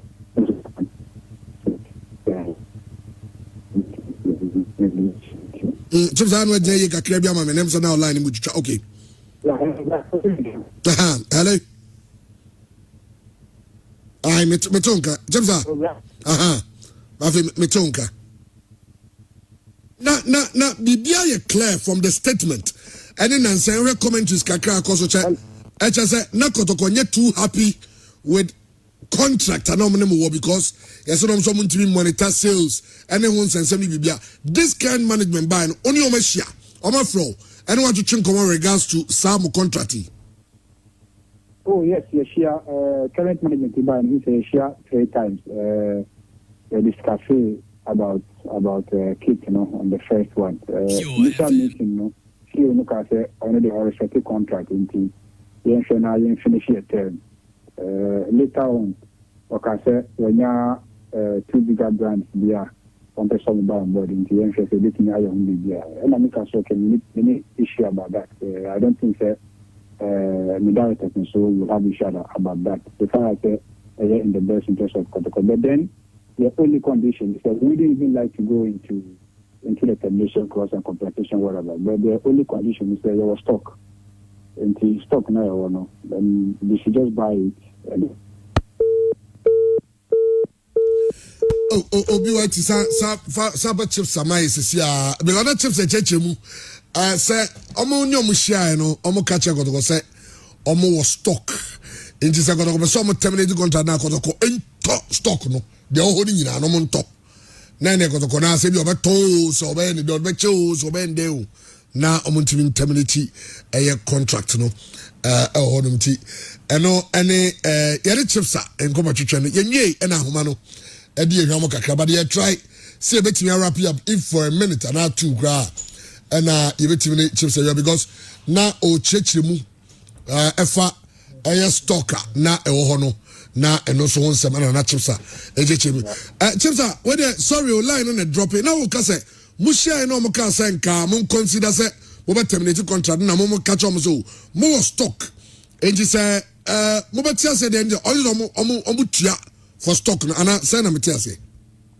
you can say your stock into like the only condition is your stock na no o moment take stock and then omonto because someone has new brand your stock maybe a waste. So this was the option to women and almost say omo as Kotokoje they can't do it now because they don't have much resources, but CEO also suggested or corporate bodies there no more editing command or actor at their promotion over remote areas. We welcome it. You say a good idea, but then that has to be done before the pronouncement of the new grant.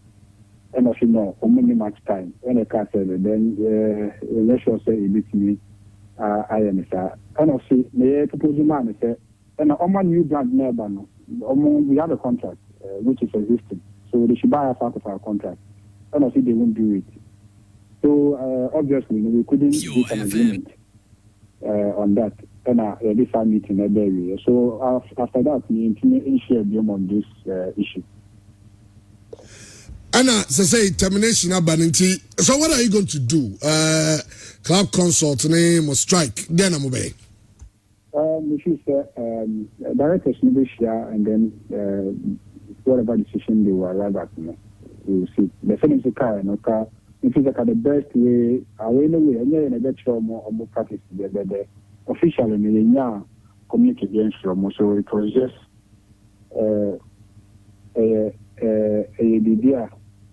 directors maybe share, then we will see the way forward. But minim say Nansanyama Kakako, so I say minim say bad blood via. Let our PFA Muchoma Kotokono.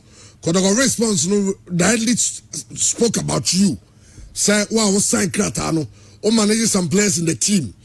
And who pushes Adiano, and the PFA who you show as platform to push your agenda. Minim Oya just said not in the moon do we abe. I don't think so. I mean, we are professionals. Me, I only can say, Ubetini Nakasa as an individual, Yusuf Chipsa, Ubetini Nakasa as club consultant, Ubetini Nakasa as an official agent. Whether we like it or not, any protocol engagement in a dozen, and our paths will always cross. But we just have to exercise high level of professionalism. See, I don't think, sir, also PFAG decision. PFAG media, an institution on its own, are more structures, board members. It was within my jurisdiction. Then I handle all those issues. There's a more response, 4 point more directed to me. I think that the appropriate time, and as I said, association no said there is any response on the response never, but the union is not doing anything illegal because player unions are permitted to work with intermediaries. And open secret, say club concert, players in Kotoko. So I don't know where this interest should conflict. Well, let's say the Akakwesieno no enti Joseph Chepsa and Asante Kotoko. You have legal action be against Kotoko? Well, I can't tell. Club Consult African directors will have to meet to decide. So I can't tell. I don't know. Joseph, thanks so much for your time. Medasipi, I really appreciate it. Bye. Okay, but okay. I tell you, Yusuf Chepsa, on a Club Consult Africa, on Edano, on a intermediary for players. In fact, we're a player agency registered, and some Robert Kodoko terminate your contract with them. Was it a unilateral? Kodoko they decided to terminate. Omni can once more agree. It's Kodoko na Eddie Sedgman and Jomozo transformer general. And one my meeting some year, and then share any agreements I hold on my year. Yafa calls and I tell for the other day, Mamma, the baby, I answer Baba charging Afan some any new developments, and also by 0240 929256 0240 929283. Aha, a pure 95.7. Hello. Hello. Hello. Hello. Yaro Pobani. Fantastic Kankam Boadu, the talented, the original. Yaro Poba. Original Yaro Poba. It's you, okay. Wale na meditu bia. Kankam Boadu. Now let's see you. Let's talk about what stars are there. Umuai. Wild Stars. Boga All Stars also why? No more attempt to make a no say as I'm with Yako. Yo, but you have was some Yama, why? I don't know what I know what is going to do the woman and born and talk a clam on to me. Okay. Okay. Yaro Boba with us be hello. Hello. BYT, Baba had the name say line back no. Minim so what page and one fan to see you then. Okay, hello. Yes sir. Money fresh ni da bai. Money fresh. Yet you ya.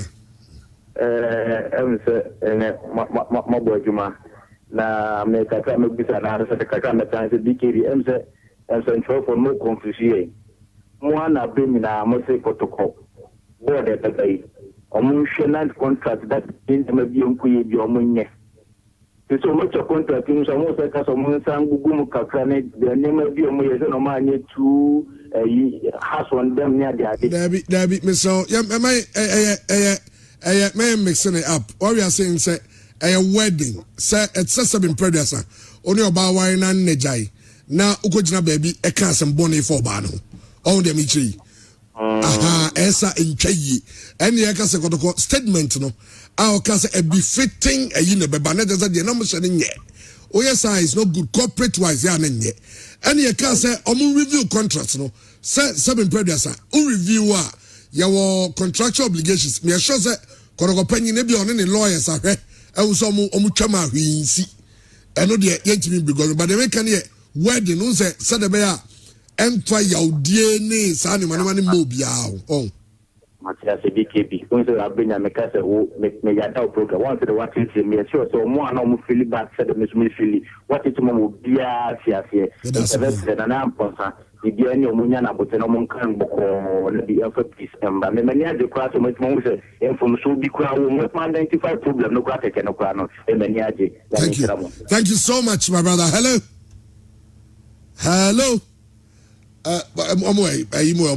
Line we seem to be having a problem with the first line. Hello. Kankam Boadu. Yes, Louis Nani. Right, Chamu. Louis Nani. It's you. Yadum. Today, I say, "Wo we dey na wo pio," and I say, "Wo." But then, we telling them my help us see hello pio. Yes, on our talent. Na sema idea mko juma yemi kamo mbili pia ndio ya tepati na bako yenyu. Okay, all right, Mate. With our CP. Hello. Emma. This is Subakona. MJ Subakona. Na yenyu one line now because hello. Hello, good afternoon. Yeah, good afternoon. Fabulous Baba Alaji na midwadro swami. Fabulous Baba Alaji. Minya me ton kanche me gide eze bibia bako. Na me adom. E da masine juma pa mudi mai. Yes, that's professional matchless and we are professional journalists. Munya juma ma kuma se mai sha. Dia me kan say. Campaign for you wajide wo best protocol supporters. Dia nda bibia campaign for no. E bibia tambi dia tamu nta so. E fa support me and pipe on support you campaign for the wajide wo you me so mai na mapa dia ma kuma na isi adia ba ko ha so munya covid taxi ya mu na mo training nse ha juni pa oza ko mo ya kwanza no mai training ha juni papa we an kami brother ti biwa na minya bi wo mu na se tebi obafia na se bi wo ha on fam be sai no krepa to mo he no munya na mai se be bia be ko e dia mai na se ya mo for free ayi peni ri se ko to support ta ba de ko dachi paso te so nti dia ha si ya na to mo he no munya nyama football. Okay, Mr. Reda CP. All right. Hello. Oh, sorry. Hello. Hello. Good afternoon. I see. Yeah. Good afternoon, sir. The Mashima Baduma. Reda CP. The friend for some money. Dia so yaboko. We should shift his hands. On one day, and the Amabi Dia Hama. Now the Dia and Nation Yamoko. So the Indiana. Kotokono, ebi ebe koswa ebi papa na baso. Mr. Reda CP. Hello. I see. Yes, sir. Good afternoon. Good afternoon, sir. Umani mi wedu atasmas, mi wedu yalo kuba mpesi aso. Yes, okay. Bibi aboko ode. Boko, I see na aso e. Na mi adum ene mo pa bo me ho ye pa. Ede nyame as. I see you say about sentiment dia. Pure dia I say, the dia from America to Santa America, but dear, Yamini Danasi. Munkoso, Mapa. Now, I go to Diana Kakra. I see a strengthening for no, Say the BBI, very focus say I did our no the other fan trading if we talk. If you are somebody and you manage to your own fan to be uncle, one season starting again. You're calling all out. You're calling all out. House you when you move, yeah. You get a big gym out to you. You're calling out. I see my cow. But that's be for last call. Yeah, sorry, sir. Last one. Yeah, sorry. Hello.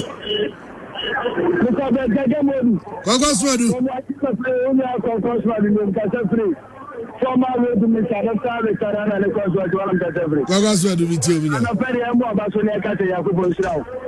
now, all the other questions, Tazano, and I come from a gallery, you are saying that I know you are saying like that too. Now, I get a tab like you have been to and I'm holding the baby as actually comes to so Brahma was to be out of something at the end of course. And no, yes, now so I drop power from your we are next level, yes. Now the Bible is after holding the now court muscle. The Brahma was to be out on one now, but now you're going to come up. Because now make sure I'm afraid about Tabasco for 1 to 2 pound. That's how you feel. Yeah, but that's also to 2 pound and channel. The best second of company for contract to my mother to enter contempt to the area. The moment they said, Obey me at now, year to you. Now, the contract will be your to her. Obey your first to be on the prayer. I'll go fight the weather to the other. That can be West Red RCP, thanks so much for Honey Medino, Yadisi, no me and son. Yes, I have a pure music connection with 007 and DJ Lamar. Almost so quick one. You are the pure music connection no at Twasso.